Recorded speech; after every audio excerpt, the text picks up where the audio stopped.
श्रोतेहो नमस्कार.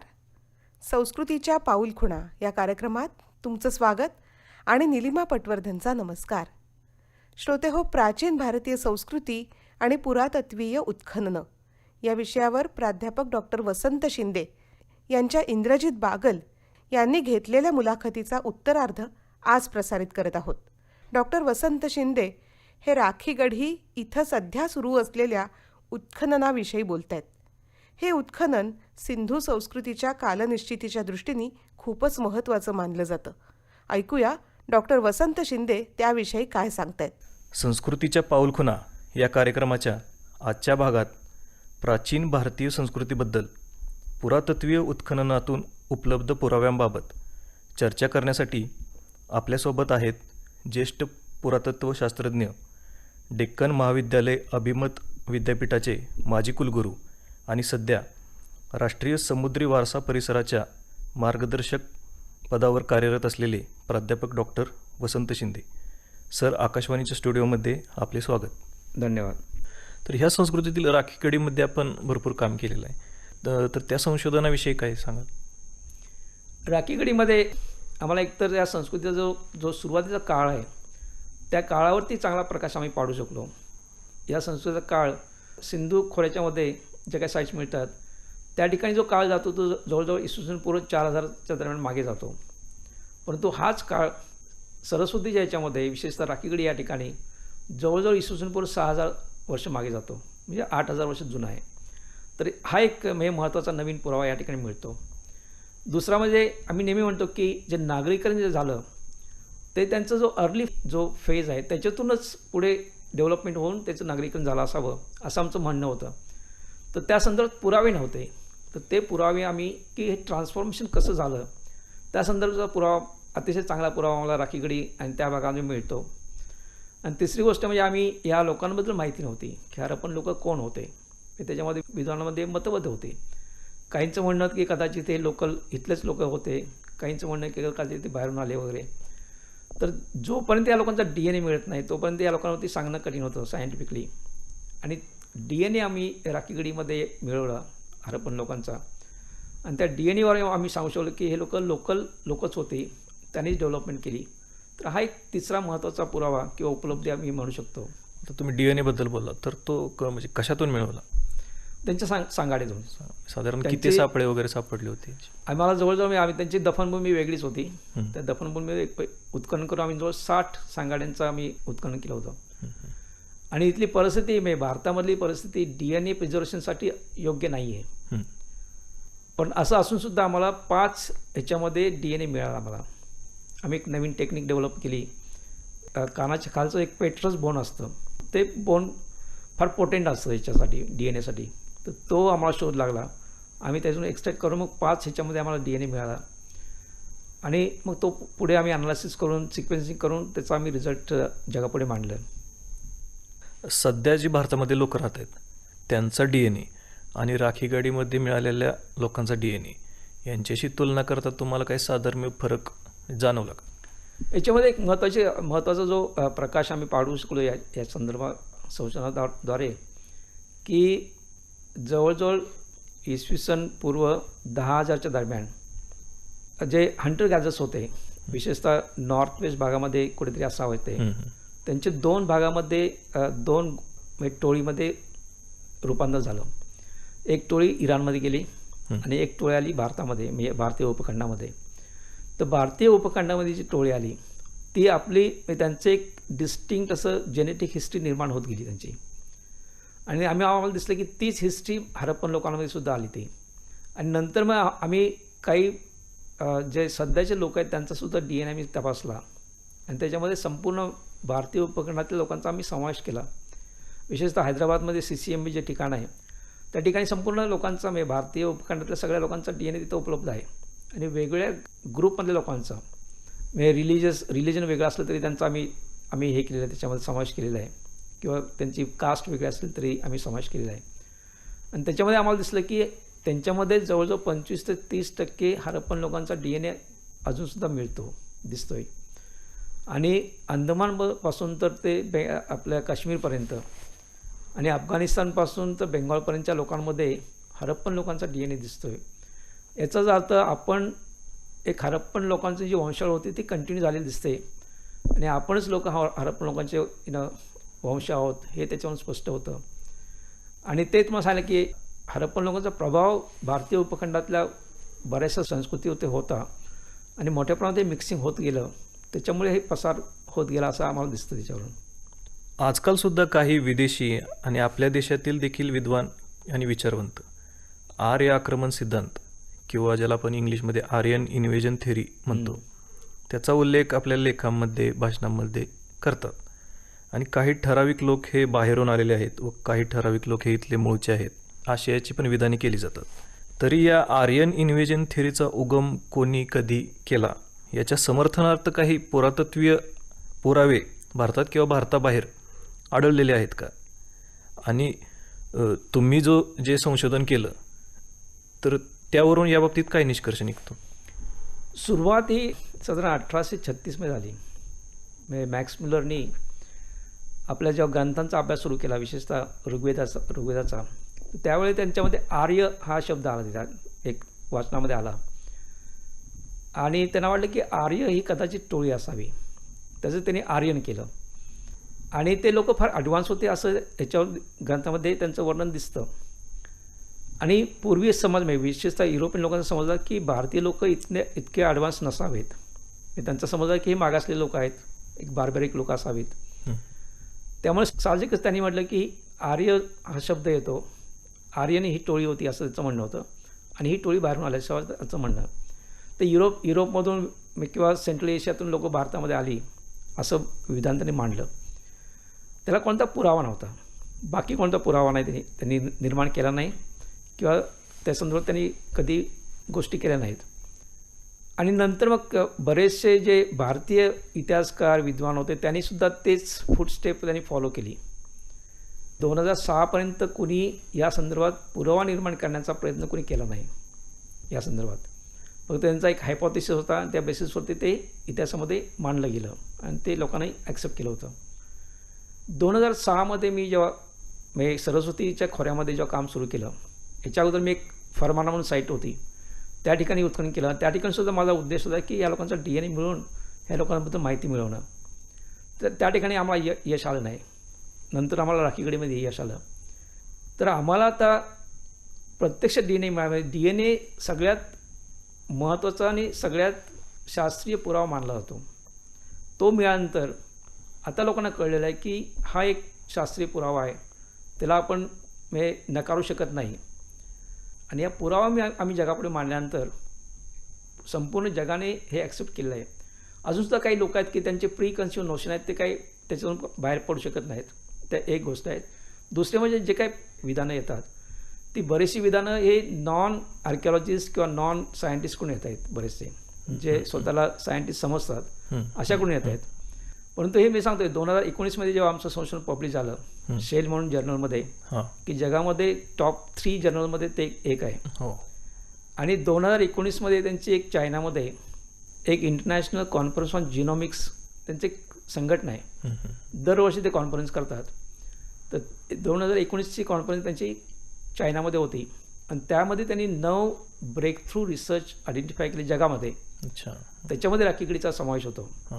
याचाच अर्थ की सायंटिफिक कम्युनिटीजने हा ॲक्सेप्ट केलेला आहे आणि फार महत्त्वाचं आहे. आणि ह्याच्यावरून क्लिअरली दिसतं की एक कंटिन्युटी जेनेटिक हिस्ट्रीमध्ये हरप्पन काळापासून तर आतापर्यंत कंटिन्यू दिसते.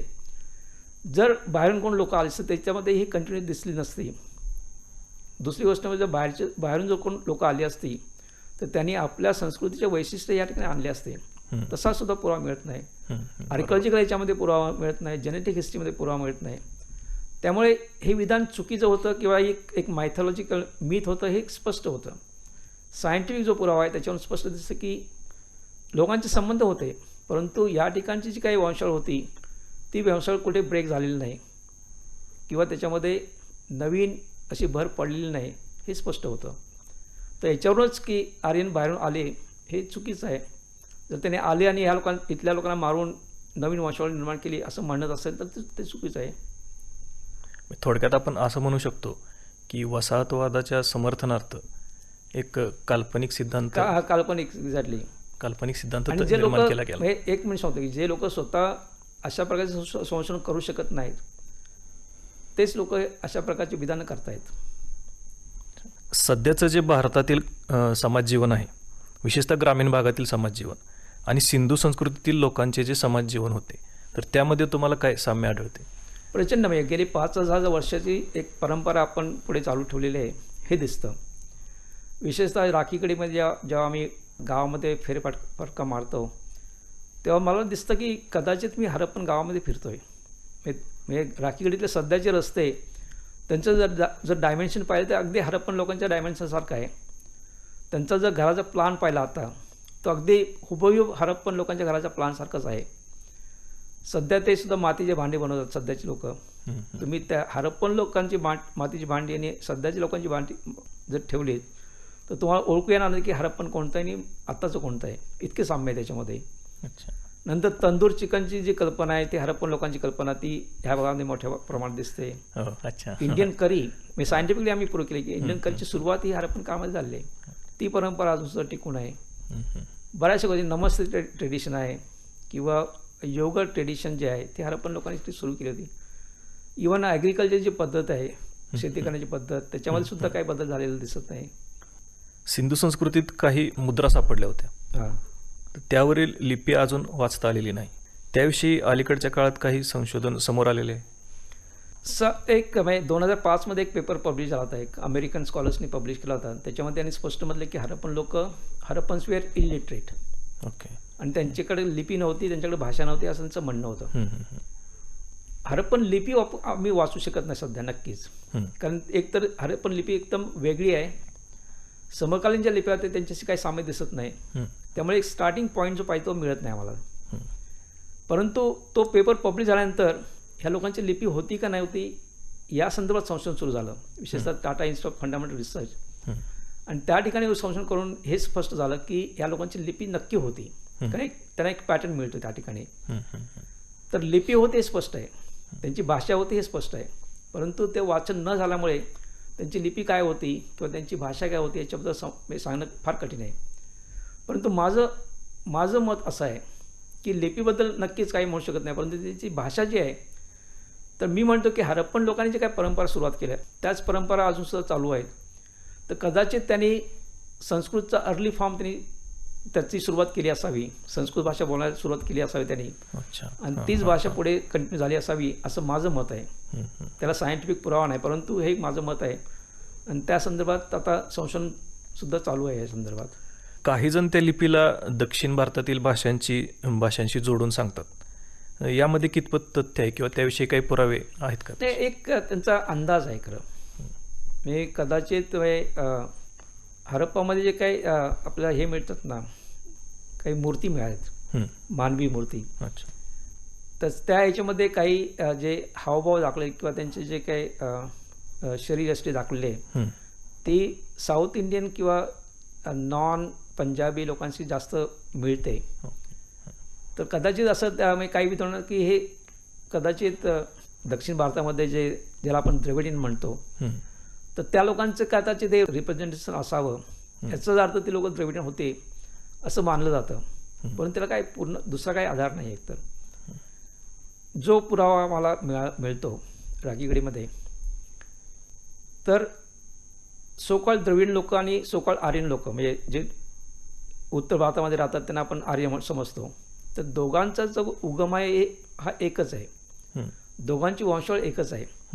फक्त हा जो डिफरन्स दिसतो विशेषतः कॉम्प्लेक्स म्हणजे जो डिफरन्स दिसतो तो डिफरन्स जॉग्राफिकल फॅक्टरमध्ये होतं किंवा त्यांची फूड हॅबिट त्याच्यावरून हा वेगळापणा येतो किंवा क्लायमेटमुळे वेगळापणा येतो. आणि त्या लोकांचा इतर लोकांशी कसा किती प्रमाणात मिक्सिंग झालेलं आहे त्याच्यावरून हे कॉम्प्लेक्शन ठरलं जातं. त्याच्याशी DNA काही संबंध नसतो. अच्छा. ऋग्वेद हा आतापर्यंत ज्ञात आणि उपलब्ध असलेला भारतातील सर्वात प्राचीन ग्रंथ मानण्यात येतो. बरोबर. यामध्ये वर्णित बहुतांशी स्थाने सिंधू आणि सरस्वती नद्यांच्या आसपासच्या प्रदेशातीलच आहेत. सिंधू सरस्वती संस्कृती प्रामुख्याने याच भागात होती. मग ऋग्वेदाची रचना करणारे लोक हे या संस्कृतीचेच लोक होते की कोणी अन्य, याविषयी काही निष्कर्ष किंवा पुरावे उपलब्ध आहेत का? माझं मत क्लिअर आहे की ऋग्वेदामध्ये जे काय वर्णन येतात, ज्या लोकांचं म्हणजे त्याच्यामध्ये उल्लेख आलेला आहे, तो हरप्पन लोकांचाच उल्लेख आहे असं मी ठाम मानतो. अच्छा. आणि त्याला काही आधार पण आहे. हम्म, हम्म.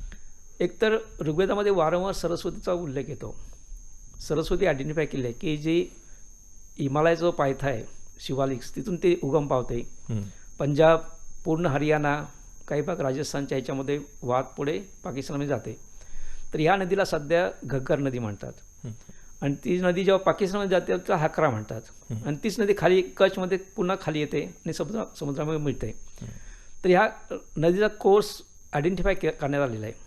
आणि ऋग्वेदामध्ये स्पष्ट म्हटलेलं आहे, हिमालयाचा उल्लेख येतो, रेगिस्तानचा उल्लेख येतो, की ज्या ठिकाणातून ही नदी वाहते की असा त्याचा प्रभाव होता त्याच्यामध्ये दिलेला आहे. त्या बेसिसवरती ही नदी कोणती आहे ही आयडेंटिफाय करण्यात आलेली आहे. इव्हन इस्रोचे सायंटिस्ट आहेत, इंडियन स्पेस रिसर्च ऑर्गनायझेशन, त्या लोकांनी सुद्धा याच्यावरती मोठ्या प्रमाणात संशोधन करून सॅटेलाईट फोटोग्राफी इमेजरीचं त्यांनी अनालिसिस करून याचा संपूर्ण कोर्स त्यांनी शोधून काढलेला आहे. दुसरं म्हणजे याच्यामध्ये ऋग्वेदामध्ये उल्लेख येतो की या नदीच्या किनाऱ्या मोठ्या प्रमाणात वसाहती होत्या. पुरातत्वी जर तुम्ही पाहिलात पुरावा सप्त सिंधू नदीच्या खोऱ्यामध्ये, तर आम्हाला मोठ्या प्रमाणात हरप्पन संस्कृतीचे स्थळं मिळतात, त्यांचे अवशेष मिळतात. नंतरच्या किंवा अगोदरच्या संस्कृतीचे अवशेष फार कमी प्रमाणात मिळतात त्या ठिकाणी. याचाच अर्थ त्यांनी हरप्पन संस्कृतीबद्दल किंवा हरप्पन वसाहतीबद्दल त्याचा उल्लेख केला असावा ऋग्वेदामध्ये, असं स्पष्ट होतं. तिसरं त्याच्यामध्ये शहरांचा उल्लेख येतो. शहरही फक्त हरप्पन काळामध्ये होते, नंतर इसवी पूर्व 4थ्या शतकामध्ये आले. याचाच अर्थ जर त्यांनी उल्लेख केला असावा, सरस्वतीमध्ये राखीगडीसारखं मोठं ठिकाण होतं किंवा शहर होतं, किंवा कालिबंगा, बनावली, फरमान अशी छोटी छोटी शहरं होती, मोठ्या प्रमाणात शहरं तिथे त्या ठिकाणी होतात. माझं म्हणणं आहे की जो उल्लेख येतो तो या शहरांचा उल्लेख असावा. त्याच्यामध्ये ऋग्वेदामध्ये वारंवार अग्निपूजेचा उल्लेख येतो. आणि या साईटमध्ये सुद्धा, या हरप्पन साईटमध्ये आम्हाला अग्निपूजेचा उल्लेख मिळतो. अग्निकुंड मिळाले आम्हाला त्या ठिकाणी. आणि हे स्पष्ट होतं की या लोकांनी प्रथा ती फॉलो केली होती, हे स्पष्ट होतं. तर हा पुरावा जो मिळतो त्याच्यामध्ये वैदिक लोक म्हणजे सी फेरिंग ट्रेडिंग करायचे, सगळ्यात प्राचीन पुरावा आपला हरप्पन संस्कृतीमध्ये मिळतो. क्राफ्ट स्पेशलाइजचा पुरावा म्हणजे उल्लेख येतो वारंवार, त्याचा पुरावा मिळतो. इव्हन आयडियल शहर कसं असावं त्याचा सुद्धा उल्लेख येतो की शहराच्या 3 डिव्हिजन केल्या होत्या असं त्याच्यामध्ये उल्लेख येतो. आणि धोलावीरा हे ठिकाण आहे की फक्त एकमेव ठिकाण आहे की ज्या ठिकाणी असा पुरावा मिळतो. इव्हन अर्लिस्ट काळामध्ये सुद्धा असा पुरावा मिळत नाही. याचाच अर्थ ऋग्वेदामध्ये जे काही पुरावे जे काय मेन्शन केले, वर्णन दिलेले आहेत, ते कदाचित हरप्पन लोकांचे वर्णन असावेत. म्हणून मी म्हणतो की हरप्पन लोकच वैदिक आर्यन्स होते किंवा वैदिक लोक होते किंवा वैदिक संस्कृतीचे लोक होते, हे मी मानतो. आणि हा पुरावा त्यासाठी आहे. तर ऋग्वेदामध्ये दाशराज्ञे युद्धाचे वर्णन, देवता असुर संघर्षाची वर्णने, तसेच यज्ञांची पण वर्णने आढळतात. तर यापैकी कशाचे पुरातात्विक पुरावे सिंधू संस्कृतीमध्ये आढळले आहेत का? नाही, संघर्षाचे काही पुरावे मिळत नाही आम्हाला, म्हणजे कदाचित असते पण अजून मिळाले नाहीत. एक तर आम्ही सगळे जे मृतदेह ज्यांचं उत्खनन केलं त्याचा पूर्ण अभ्यास केला आहे, त्याच्यामध्ये सुद्धा कुठं रिफ्लेक्ट होत नाही की त्या काळामध्ये अशा प्रकारचे व्हायलन्स काय झाले असावेत असा पुरावा मिळत नाही. त्यांच्या शहरामध्ये सुद्धा जे काही पुरावे मिळतात आम्हाला, विशेषतः त्यांच्या हत्याराचं, त्याच्यामध्ये ज्याला तुम्ही म्हणतात की ऑफेन्सिव्ह हत्यारं किंवा मोठ्या प्रमाणात डिफेन्सिव्ह हत्याराचा पुरावा मिळत नाही. मी बऱ्याचशा कार्पेंट्रीसाठी लागणारे हत्यारं किंवा घरगुती कामासाठी वापरणारे हत्यार असाच पुरावा मिळतो. आणि नंतर त्यांनी म्हणजे योगा ट्रेडिशन त्यांनी सुरुवात केली होती, मेडिटेशन लोक म्हणजे त्याची पद्धती त्यांनी सुरुवात केली होती. याचाच अर्थ हे लोक पीस लिव्हिंग होते हे स्पष्ट होतं. इव्हन ऋग्वेदामध्ये वारंवार घोड्याचा उल्लेख येतो. तर लोक काही आर्ग्युमेंट करतात की हरप्पा काळामध्ये घोडा नव्हता, पण तसं नाही. म्हणजे सुरकुटोडा एक ठिकाण आहे, धोलावीराच्या जवळच आहे, हरप्पन ठिकाण आहे ते. तर त्या ठिकाणी जे काही म्हणजे हाडं मिळाली जनावरांची, त्यांचं विश्लेषण करण्यात आलेलं आहे. आणि त्याच्यामध्ये ज्याला आम्ही आर्किओझोलॉजिस्ट म्हणतो की जे ह्याचा अभ्यास करतात, तर 2 अशा वेगळ्या ग्रुपने त्याचा अभ्यास केला त्याच एकाच सॅम्पलचा. तर एक जो ग्रुप होता त्याचं एक बोकोनी म्हणून होते, हंगेरियन मोठे स्कॉलर्स होते, ते हेड करत होते एका ग्रुपचं. तर त्यांचं म्हणणं की हे त्यांनी आयडेंटिफाय की हे प्रॉपर घोड्याचे अवशेष आहेत किंवा घोड्याचे हाडं आहेत. नंतर जेव्हा त्याचाच अभ्यास जेव्हा एक रिचर्ड मेडो हार्वर्ड युनिव्हर्सिटीचा एक प्रोफेसर की जो दुसरा ग्रुप हेड करत होता. हं. त्याने जेव्हा त्याचा अभ्यास केला तो म्हटला नाही नाही हे घोड्याचे नाही हे गाढवाचे अवशेष आहेत. अच्छा. तर इथे एक तर सायंटिफिक कम्युनिटी इथं डिवायडेड झाली इथे. हं. परंतु लोथल आणि मोहनजोदडो या ठिकाणी घोड्यांचे टेराकोटाचे फिगर्स मिळाले आहेत. अच्छा. याचा अर्थ घोडा होता नक्कीच. कदाचित घोड्याचा समावेश त्यांनी अन्नामध्ये केला नसावा म्हणून त्याचे पुरावे मिळत नाहीत असा एक समज आम्ही ठरवतो. परंतु घोडा होता हे जवळजवळ स्पष्ट झालेलं आहे. नंतर दुसरा पुरावा जे लोक म्हणतात की आर्यन्स आणि हरप्पन्स वेगळे होते. ऋग्वेदिक आर्यन्स हे हिंदू देवतांची पूजा करायचे. म्हणजे त्याच्यामध्ये वरुण अग्नी इंद्र वगैरे यांचा उल्लेख येतो. त्यामुळे त्यांचा पुरावा मिळत नाही. अग्नीचा पुरावा आहे त्याच्यामध्ये. परंतु बाकीचा जो आहे म्हणजे वरुणचा पुरावा कदाचित मिळणार नाही कारण ते एक आगीमुळे नुकसान होऊ नये म्हणून त्यांनी पूजा केली असावी तर शांत करण्यासाठी पूजा केला त्याचा पुरावा काही मिळत नाही. परंतु ही कल्पना असावी असं नाही की नव्हती. पुरावा मिळाला नाही याचा अर्थ तो नव्हता असं पण म्हणणं चुकीचं आहे. बरोबर. साधारण असं पण समजलं जातं की इंद्र म्हणजे वीज किंवा वरुण म्हणजे पाऊस. म्हणजे असं नैसर्गिक शक्तींचे पण म्हणजे देवता म्हणून नैसर्गिक शक्तींचीच पूजा केली जायची. नैसर्गिक शक्तींची पूजा केली जात असावी. मंदिरे किंवा स्तूप अशी प्रार्थनास्थळे किंवा यज्ञवेदी वगैरे अशा काही आढळल्या आहेत का? नाही हरप्पन काळामध्ये असे मंदिरं वगैरे असा पुरावा मिळत नाही. आम्हाला छोट्या छोट्या मूर्ती मिळतात. म्हणजे त्याच्यामध्ये टेराकोटा येतात फिगर्स किंवा दगडापासून केलेल्या मूर्ती. तर कदाचित हा पर्सनल रिलिजन हा पर्सनल होता असं दिसतं त्याच्यामध्ये. सर सध्या आपले कोणत्या प्रकल्पावर काम सुरू आहे?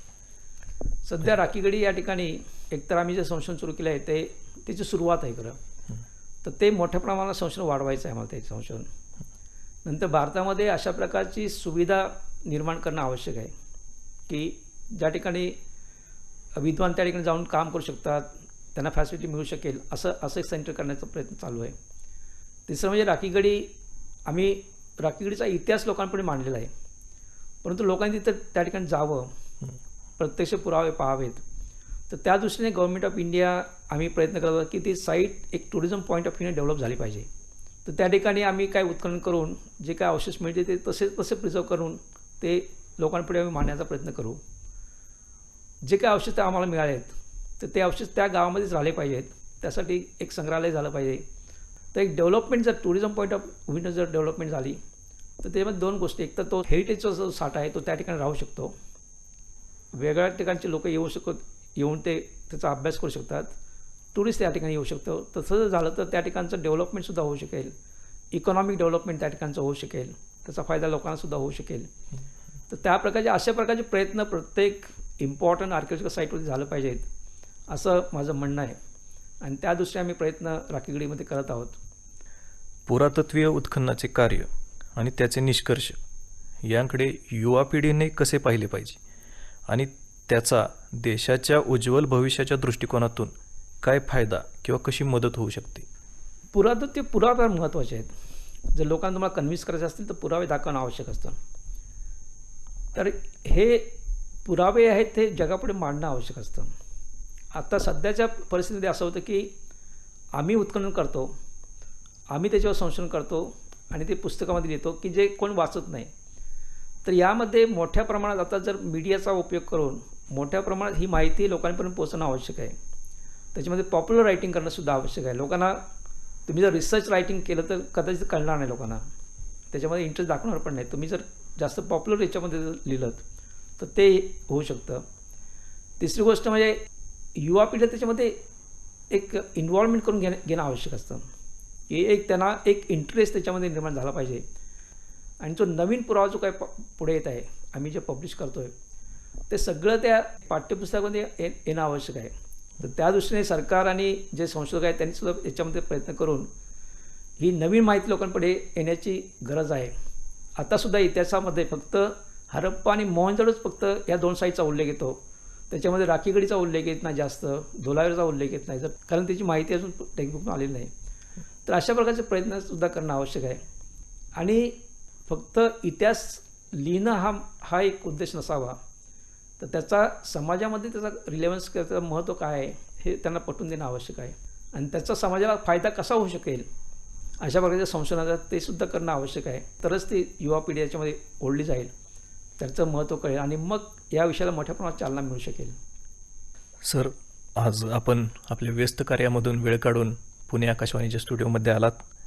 आमच्यासोबत विविध विषयांवर विस्तृतपणे चर्चा केलीत आणि अतिशय महत्त्वपूर्ण माहिती आमच्या श्रोत्यांसाठी सांगितलीत. त्याबद्दल आपले खूप खूप आभार. मी आकाशवाणीचे आभार मानतो आणि तुमच्या सगळ्यांचे आभार मानतो. आणि अशाच प्रकारचे प्रयत्न करत राहा, ही सगळी माहिती लोकांपर्यंत पोहोचेल.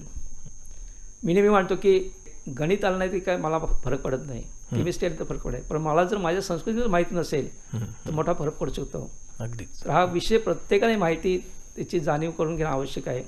म्हणून हा विषय लोकांपर्यंत पोहोचवण्याचा प्रयत्न जो आपण करताय तो फार महत्त्वाचा आहे. ओके, धन्यवाद. थँक्यू. प्राचीन भारतीय संस्कृती आणि पुरातत्वीय उत्खननं या विषयावर प्राध्यापक डॉक्टर वसंत शिंदे यांच्या इंद्रजित बागल यांनी घेतलेल्या मुलाखतीचा उत्तरार्ध आत्ताच आपण ऐकलात.